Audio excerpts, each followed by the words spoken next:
Olá, amigos. Espero que todos estejam bem.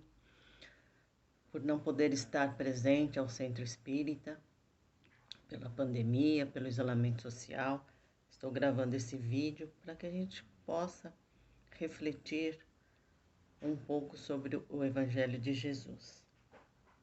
O tema que escolhi é Fora da caridade não há salvação. O Evangelho segundo o Espiritismo, no capítulo 15. Para dar início a essa exposição doutrinária, vou começar fazendo uma prece. Deus de infinita bondade e misericórdia, Jesus, com seus benfeitores espirituais, que nos dê a sustentação necessária para dar início ao trabalho de exposição doutrinária. Como disse, o tema é Fora da caridade não há salvação.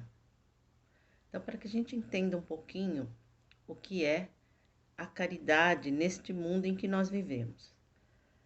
Eu, quando fiz o curso de expositores lá em São Paulo, eu aprendi que caridade é o amor em ação. E a caridade, ela pode ser vista de duas maneiras. Pode ter a caridade material e a caridade moral. A caridade material é mais fácil das pessoas entenderem por ser palpável, visível. Então, caridade é doar alguma coisa a alguém. E quando nós falamos em caridade material, é quando nós doamos alguma coisa para quem necessita. Para começar a nossa reflexão, eu vou falar sobre 3 fases da caridade que eu também aprendi lá no curso de expositores, para que a gente possa situar em que situação nós temos o entendimento da caridade. Como é que nós entendemos o que é caridade? Então, essas 3 fases ajudam para a nossa reflexão.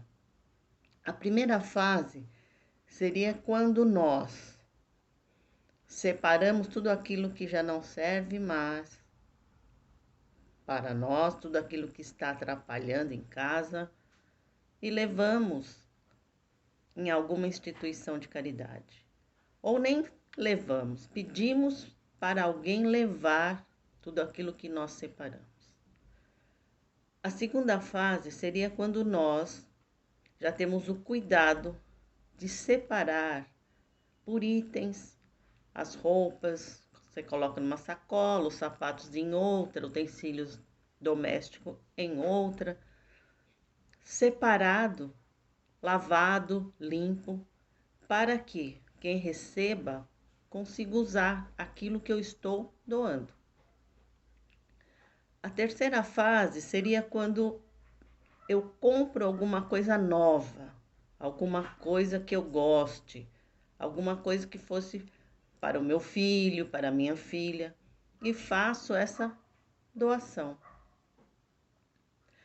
Sabemos que vivemos num mundo chamado de provas e expiações, onde habitam espíritos ainda imperfeitos. Então, todos nós somos espíritos imperfeitos, rumo a uma evolução espiritual. Então, cada espírito se encontra em uma dessas fases da caridade, dependendo do entendimento que o espírito tem sobre o que é caridade. Mas não importa em que fase nós nos classificamos. Importa é o despertar, a necessidade desse despertar da caridade, para que a gente comece, neste mundo de provas e expiações, a prática da caridade. Então, escutando uma palestra da Maristela Santos, ela disse o seguinte, que ela trabalha numa casa espírita lá no Rio de Janeiro e que receberam uma grande caixa de papelão com várias revistinhas de palavras cruzadas. As palavras cruzadas que já estavam todas prontas. Então, um espírito que entrega essas palavras cruzadas todas prontas, em que fase da caridade será que ele está? porque ela disse que, no entender dela, aquilo era para ir para o lixo e não para se entregar para uma doação. Então, o desapegar daquilo que nós temos, às vezes é difícil. E a caridade mexe com esse desapegar. Desapegar daquilo que nós temos. Desapegar para dar, doar para aqueles que necessitam. Não é uma tarefa fácil, porque nós somos muito apegados a tudo aquilo que nós temos aqui, enquanto encarnados. Nós temos apegos a roupas, a sapatos, a utensílios domésticos, a tudo aquilo que nós temos em casa, e temos essa dificuldade de olhar para o próximo, olhar para quem necessita, desapegar e fazer essa doação. Mas não é porque o espírito tem um entendimento, lá na primeira fase, que ele doa tudo aquilo que ele não precisa mais, que ele não pode ter a consciência e mudar de fase. Ele vai compreender melhor o sentido da caridade. Então, ele está lá na fase 1, em que ele coloca tudo aquilo que já nem serve mais para o outro e põe para doação. Mas no segundo momento ele pode refletir e entender que, se não serve para ele, também não vai servir para o próximo, não vai servir para o outro.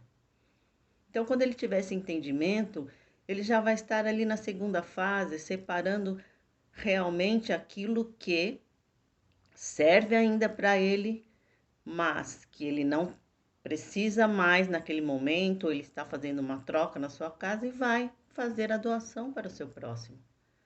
Aí na terceira fase, quando é doar alguma coisa de novo, ir na loja, escolher, comprar aquilo que lhe agrada para dar para o outro. Já é uma terceira fase, já é um desprendimento maior, já é um entendimento diferente que o espírito tem sobre a caridade. O exemplo dessa terceira fase seria as sacolinhas de Natal, que muitas instituições de caridade fazem no final de ano para presentear aquela criança que não tem nenhuma roupa nova, nenhum brinquedo novo, e pelo menos uma vez ao ano, no final do ano, ela vai receber aquela sacolinha com coisas novas.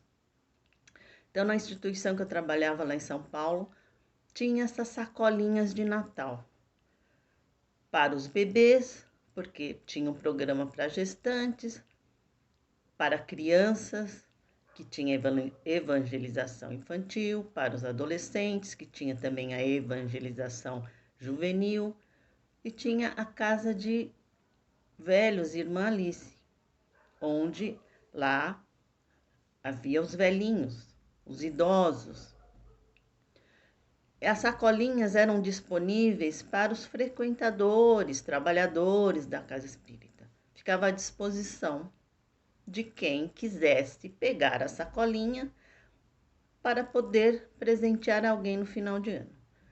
Mas na sacolinha já tinha uma etiqueta que o mínimo que pudesse colocar na sacolinha era um brinquedo, uma roupa e um calçado. Esse era o mínimo.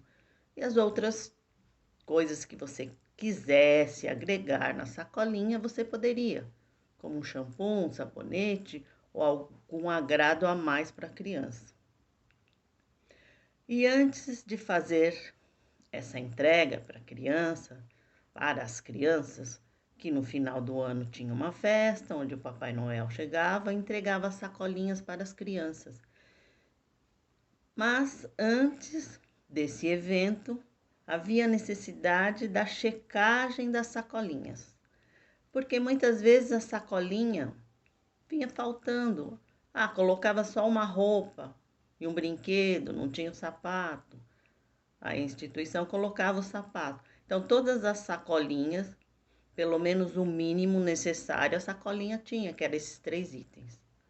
muitas vinham com mais. Então, as sacolinhas, elas não eram abertas lá na instituição. As sacolinhas eram levadas para suas casas, as crianças levavam para suas casas para poderem abrir, para não ficar a comparação. Ah, eu ganhei isso, você não ganhou, ah, isso é melhor, isso é pior. Então, para que não houvesse essa comparação, as crianças só poderiam abrir as sacolinhas quando estivessem em casa. Então, essa terceira fase é quando a pessoa já entendeu melhor o sentido da caridade. Ela pode continuar fazendo a segunda fase, que é doando coisas boas para o próximo. Aquilo que serve para ela, ela vai doar para o próximo. Mas ela também pode fazer essa terceira fase da caridade. Nada impede em que nós façamos, a segunda fase, a terceira fase da caridade. Mas a caridade como uma necessidade. Se a caridade é o nosso amor em ação, como é que nós estamos colocando esse amor em ação? Será que esse amor está estagnado, parado, ou realmente nós estamos colocando em ação? Esta é a fase, ou esta é a caridade material, que muitas pessoas já praticam. E agora, nesse momento de pandemia, de isolamento social, nós estamos verificando que as pessoas são mais tocadas pela necessidade do próximo. Estão sendo feitas mais doações de bens materiais, como cesta básica, máscaras. Então, quando as pessoas são tocadas com esse sentimento de amor ao próximo, elas começam a fazer essas doações. Como disse, a caridade ela pode ser material, Essa que eu acabei de comentar. Está tudo ligado aos bens materiais que nós necessitamos, pois vivemos num mundo ainda materializado. Necessitamos desses bens materiais para vivermos. Mas existe uma caridade em que Jesus nos ensina, que não é só a esmola, não é só essa doação material que nós precisamos aprender.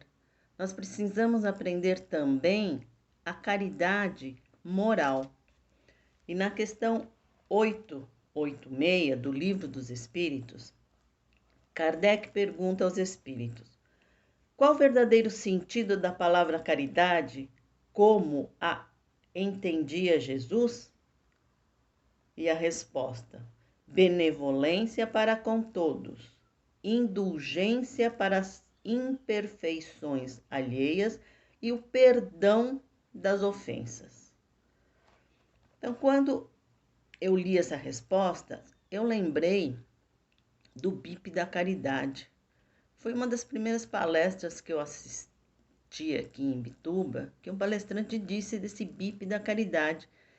BIP, benevolência, indulgência e perdão.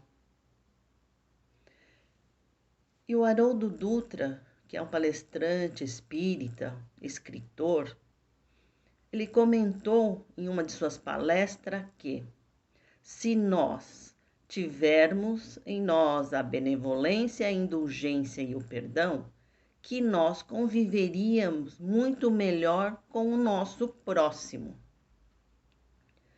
Aí eu pensei, nesse momento de isolamento, nós estamos com os nossos próximos, com o nosso marido, com os nossos filhos, tentando conviver da melhor forma possível. Então, se nós tivermos já essa benevolência, a indulgência e o perdão, as relações familiares serão bem melhores, serão mais fáceis, mais amenas. E o que seria a benevolência?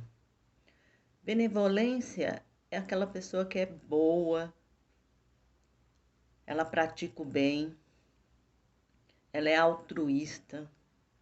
Isso é ser benevolente. O que é ser indulgente? Indulgente é aquela pessoa que não olha os defeitos alheios. Ela não fica apontando o dedo para o outro e apontando: olha, você é um chato, você é um teimoso, você fala mal das pessoas, é maledicente. Não cabe a nós julgar o nosso irmão.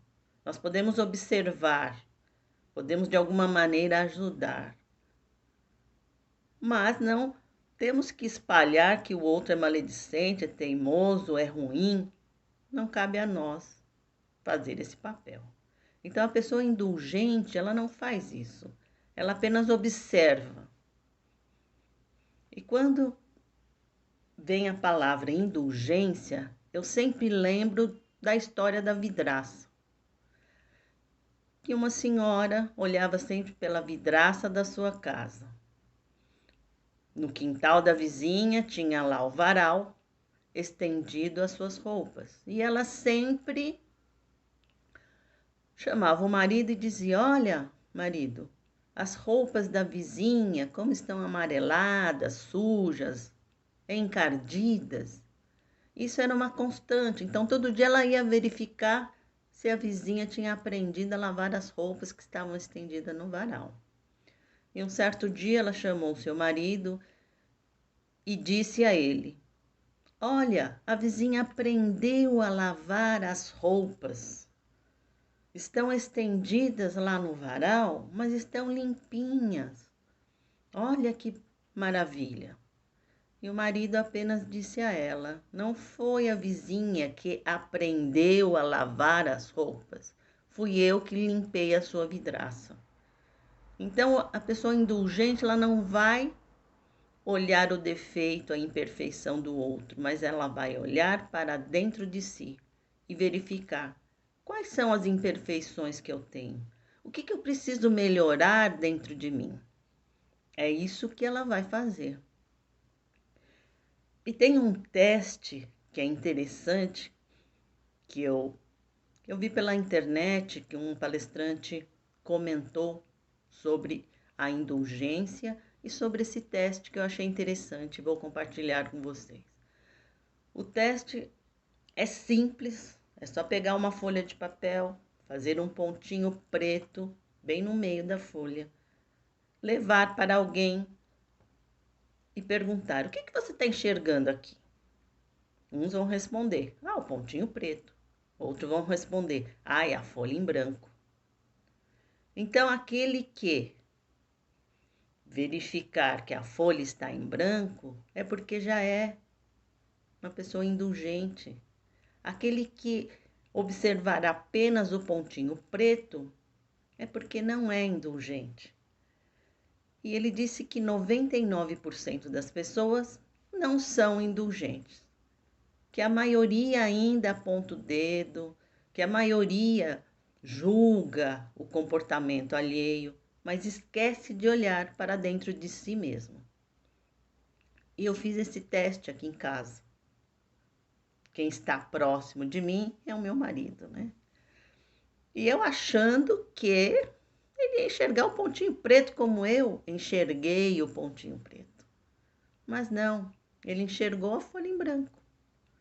Então, que bom que eu descobri uma qualidade no meu marido. Porque é fácil nós apontarmos o erro do outro, mas quando nós procuramos uma qualidade, qual é a qualidade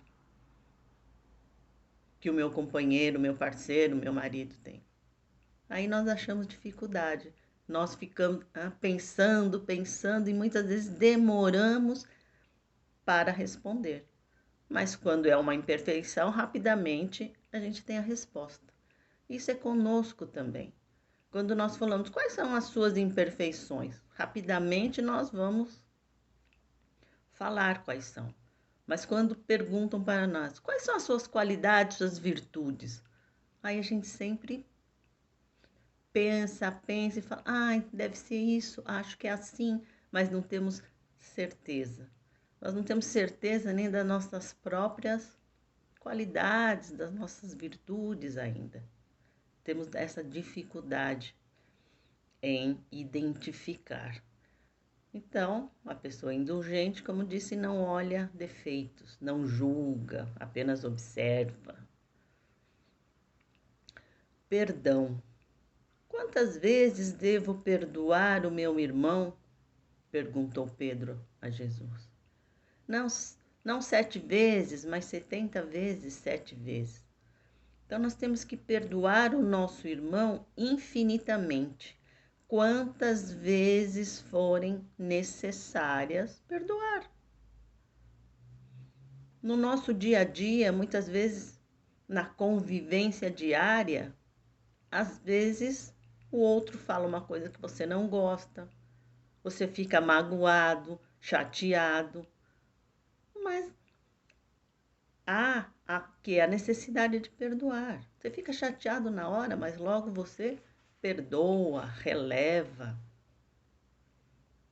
Esse não é o ensinamento de Jesus, que nós temos que perdoar o nosso irmão, que nós temos que entender que nós não somos perfeitos. O nosso irmão também não é perfeito. Ele vai errar, nós também vamos errar. Então, para que a gente possa viver da melhor forma possível, nós temos que aprender a perdoar aqueles que convivem conosco, aqueles que estão ao nosso redor. O perdão cobre uma multidão de pecados. Então, mais à frente, Jesus não diz que nós temos que perdoar até os nossos inimigos? É um exercício. O perdão é um exercício diário. Ser indulgente é um exercício diário. Ser benevolente também é um exercício diário. Nós vamos agregando virtudes nas nossas vidas e vamos cada vez melhorando a nossa moralidade. Quando se fala em salvação, nós vamos nos salvar do que e para quê? Se o título da palestra é Fora da Caridade não há salvação, por que eu preciso ser caridoso? Porque a caridade é uma das virtudes, a máxima de todas as virtudes é a caridade.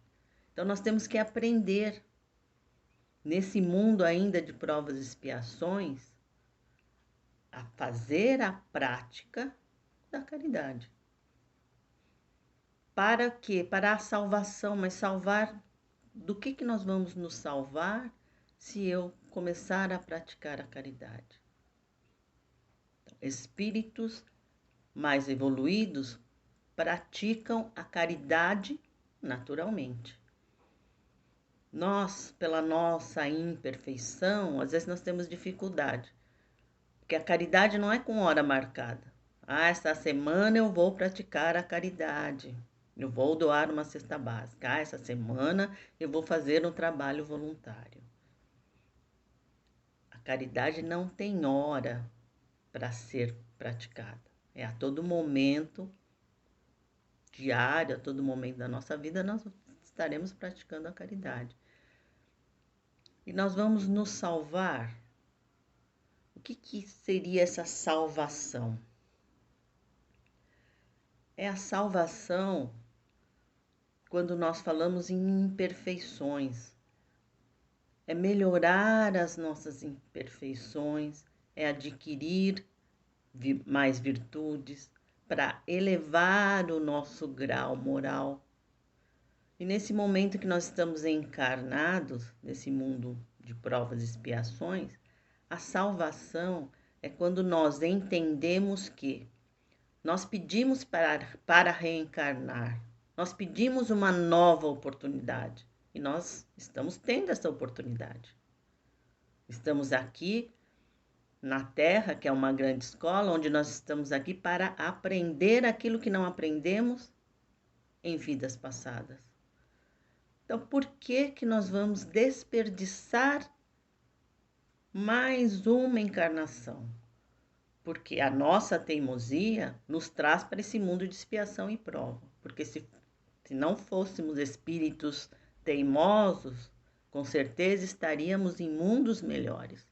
Mas nós estamos aqui, reencarnamos neste mundo, pedimos a oportunidade e agora vamos deixar novamente, pela nossa teimosia, não fazer aquilo que necessitamos, não promover em nós essa transformação moral tão necessária, adquirir virtudes, e uma das virtudes é a caridade. Para adentrarmos em mundo melhores, nós precisamos aprender a sermos caridosos. Então, a salvação é salvar essa nossa encarnação, para que a gente entenda, é necessário nos transformar, é necessário adquirir virtudes, para que assim nós possamos adentrar num mundo de regeneração. A transição planetária já está acontecendo. E nós vamos querer desencarnar, encarnar novamente no mundo de provas e expiações? Ou nós vamos querer desencarnar e poder adentrar ao mundo de regeneração? Isso vai depender do esforço de cada um de nós. O que nós queremos para uma outra encarnação? Pois nós temos o nosso livre-arbítrio. Nós escolhemos aquilo que nós queremos, mas não podemos perder essa oportunidade que Deus nos deu para que a gente possa aprender, evoluir e melhorar. E uma das virtudes necessárias é a caridade. Então, espero que tenha dado para nós refletirmos sobre o tema, que a gente possa pensar com carinho, que a gente possa pensar da necessidade de colocar o nosso amor em ação. E para encerrar, vamos fazer uma prece.